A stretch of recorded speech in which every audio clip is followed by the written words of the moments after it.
ईश्वर की प्रार्थना कैसे करना चाहिए। दोस्तों, आज मृत दिवस है और आज सारी दुनिया माँ की ममता, त्याग, उदारता और सहनशीलता को याद करते उन्हें सम्मानित करती है। वैसे यह भी एक विडंबना ही है कि जिस माँ से मनुष्य का अस्तित्व है, उसी माँ को सम्मान देने के लिए मनुष्य के द्वारा साल भर में केवल एक निश्चित दिन का चुनाव किया जाता है। अरे मैं तो कहता हूँ कि अगर साल के 365 दिन भी मृत दिवस मनाया जाए तो भी माँ के स्नेह, त्याग, समर्पण और बलिदान के सम्मान में कमी रह जाएगी। खैर चलिए, शुक्र है कि दौलत, शोहरत और सफलता के पीछे भगते मनुष्यों ने एक दिन के लिए ही सही माँ को याद तो किया।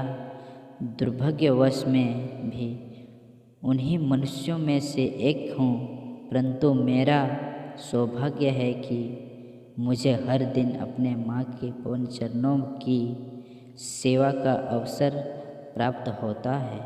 और मैं उन सौभाग्यशाली संतानों को प्रणाम करता हूँ जो माँ के चरणों की सेवा करके गर्व का अनुभव करते हैं।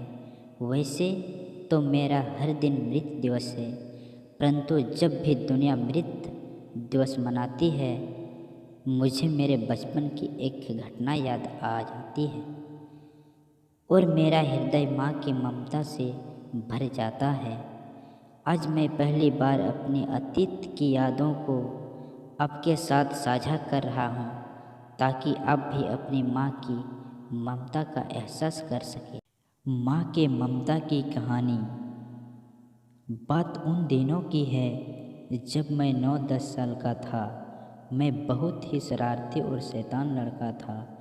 मेरी माँ आज भी कहती है कि शायद ही कोई ऐसा दिन होता जिस दिन 2-3 जगहों से मेरी उल्हाना नहीं मिलती थी।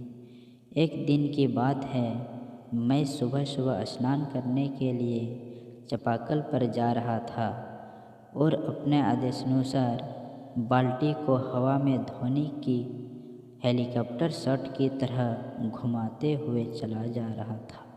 तभी बाल्टी का निचला हिस्सा मेरे पीछे आ रही मेरी माँ के मुंह पर जा लगा और माँ के होठों से खून का फव्वारा छूट पड़ा। माँ चीख कर वहीं बैठ गई और मैं पिटाई के डर से वहाँ से फरार हो गया। दिन भर मैं गांव के एक बगीचे में छिपकर अनजाने में हुई गलती के लिए पछताता रहा।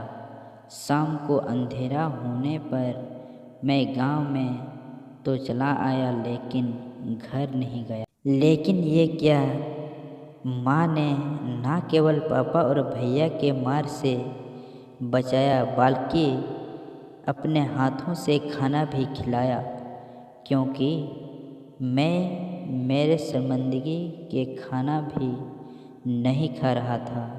उसी दिन मुझे माँ की ममता, उदारता और सहनशीलता का एहसास हुआ। ऐसी ममता और सहनशीलता केवल और केवल एक माँ में ही हो सकती है। मैंने उसी दिन ये तय किया कि जीवन में ऐसा पल कभी दोबारा नहीं आने दूंगा जिस पल मेरे द्वारा मेरी माँ को कष्ट हो।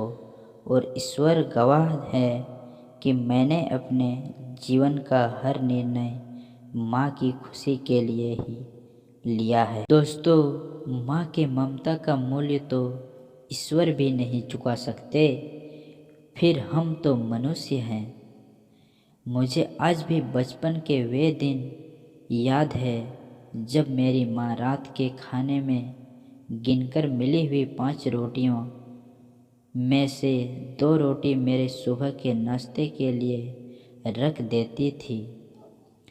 आज जब मैं सोचता हूँ कि दिन भर मेहनत करने के बावजूद 3 रोटियों में से माँ का पेट कैसे भरता होगा,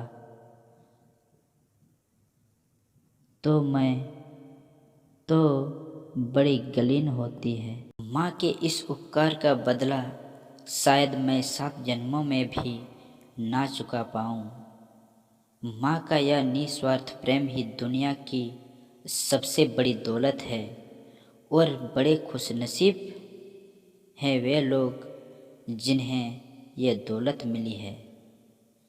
माँ के आंचल के घने छाँव में बैठकर जो सुकून मिलता है वह दुनिया में कहीं भी नहीं मिल सकता है। महाभारत में युधिष्ठिर ने यक्ष के सवालों का जवाब देते हुए कहा था कि धरती से बड़ी माँ है। परंतु आज जब मैं जमीन के एक छोटे से टुकड़े के लिए किसी माँ का अंदर देखता हूँ तो सोचता हूँ कि कितने बदनसीब हैं वे लोग जो अपने माँ की ममता और त्याग को भूलकर उनका अपमान करते हैं। कितने अभागे हैं वे लोग जो ज़मीन जायदाद के लिए अपने माँ बाप से मारपीट करते हैं। ऐसे लोगों के लिए तो मैं बस यही कहना चाहूँगा कि किसी भी परिस्थिति में अपने माँ बाप को कभी भी मत रुलाना, वरना उनके आंसुओं का सैलाब तुम्हारे जीवन की खुशियों को बहा ले जाएगा।